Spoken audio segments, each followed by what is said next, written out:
Bonjour Monsieur Diop, parlons des causes de l'échec au baccalauréat. Pourquoi les élèves ratent leur examen? Y a-t-il une solution pour éviter l'échec au baccalauréat?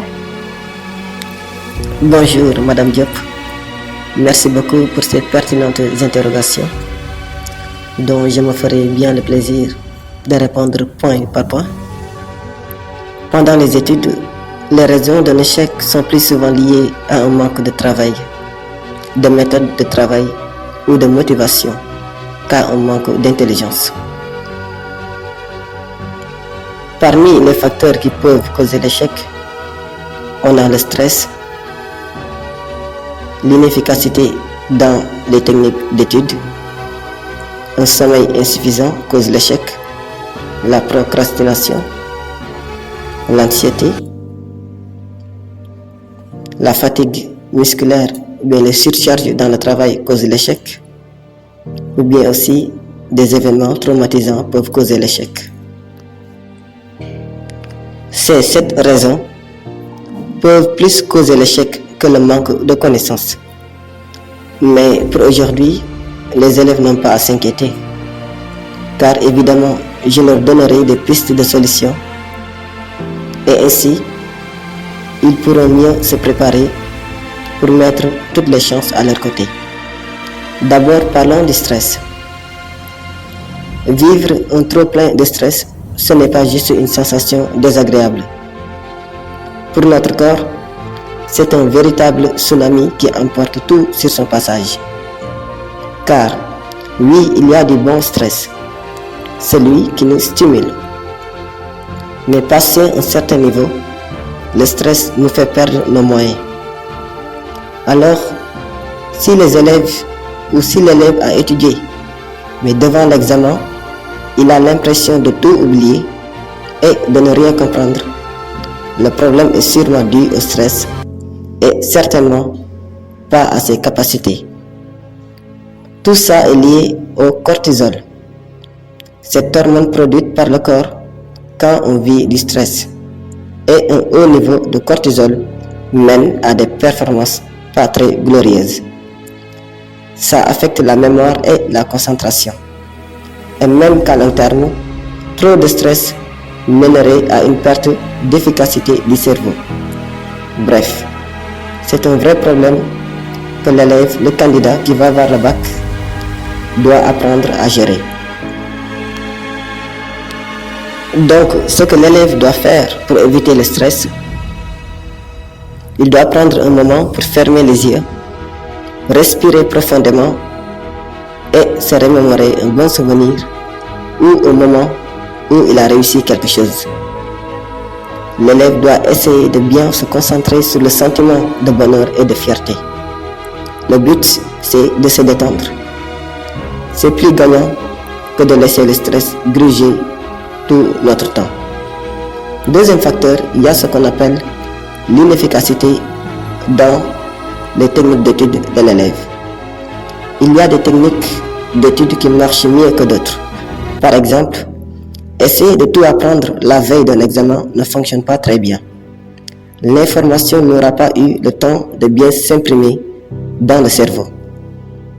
Donc, l'astuce, c'est que l'élève, l'apprenant, doit se planifier un horaire d'études qui inclut des pauses.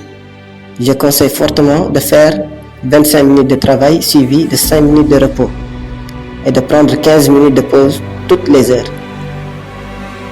L'élève aussi doit se créer un environnement de travail approprié, être confortable dans un endroit pas trop bruyant et bien éclairé, parce que le bruit, cela empêche le cerveau de s'épanouir.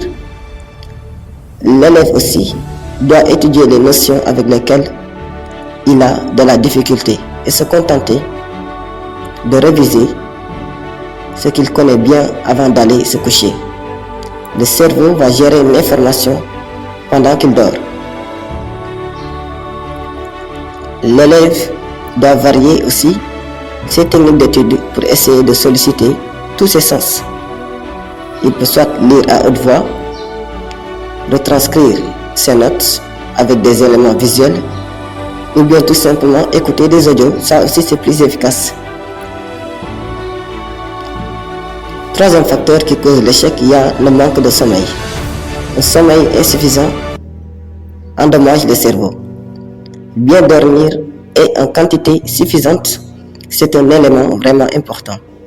Après une nuit courte, même si tu as l'impression que tu es correct, ce n'est pas totalement vrai.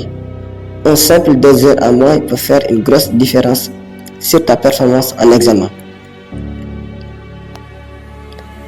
En fait, le manque de sommeil nuit la concentration, nuit à l'apprentissage et à la mémorisation. Parce que des nuits courtes bouleversent une tonne d'hormones dans ton corps. Entre autres, le cortisol, qui est l'hormone du stress qui permet même que le corps sécrète. Si l'élève manque de sommeil, son niveau de cortisol augmente. Cela explique pourquoi on est des fois irritable, nerveux et distrait après une mauvaise nuit. Aussi, ce que les élèves ne savent pas, c'est que le cerveau se nettoie pendant qu'on dort. Dormir, cela aide le cerveau à mémoriser. La nuit permettrait de trier l'information apprise pendant la journée, sans qu'on en soit conscient. Le cerveau garderait ce qu'il doit retenir et effacerait ce qui ne sert à rien. Bref, c'est comme si on révisait le sujet dans notre tête pendant le sommeil. Donc il faut beaucoup dormir. Il faut dormir suffisamment. Quatrième facteur, la procrastination.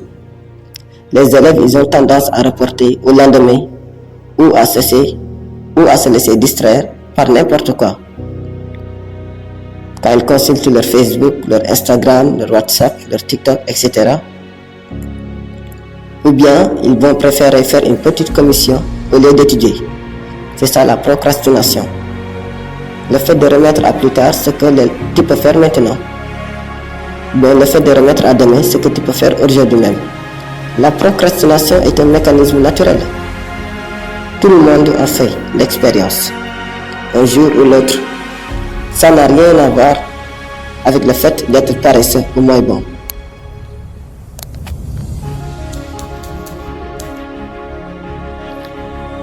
Parmi les causes de l'échec, il y a aussi ce qu'on appelle les événements traumatisants.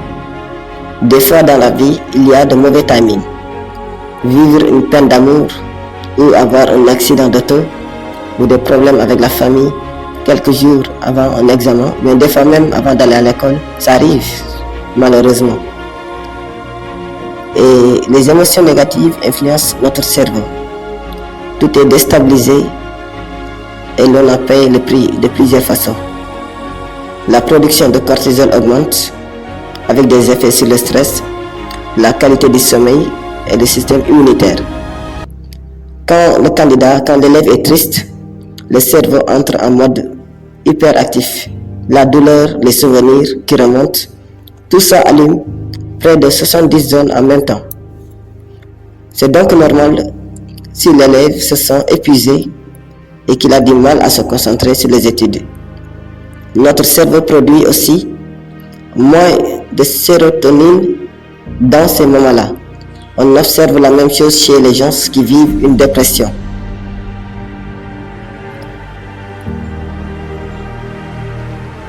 Parmi les facteurs de l'échec, il y a aussi la surcharge de travail ou d'activité. Quand l'élève travaille trop à la maison, quand l'élève est très épuisé, forcément, il sera très difficile pour lui de se concentrer, de mémoriser et même de réfléchir. Évidemment, dans cet état, c'est presque impossible d'obtenir un bon résultat à l'examen. L'élève va tout simplement échouer. Donc, finalement, réussir un examen, ça passe surtout par une meilleure connaissance de soi. Oui, c'est un peu cliché, mais c'est vrai. Car quand l'élève se connaît bien, il sait plus vite où ça bloque et il gère mieux la situation. Donc, surtout, ça va lui éviter de penser qu'il n'est pas à la hauteur. L'élève aussi doit avoir une confiance absolue en lui-même. Parce que faire le bac aussi, c'est avoir une confiance en soi absolue. L'élève doit éviter de penser négatif. L'élève doit penser positif tous les jours, constamment. Merci beaucoup, Monsieur Diop, pour ces conseils. Je vous en prie, Madame Diop. Le plaisir est partagé.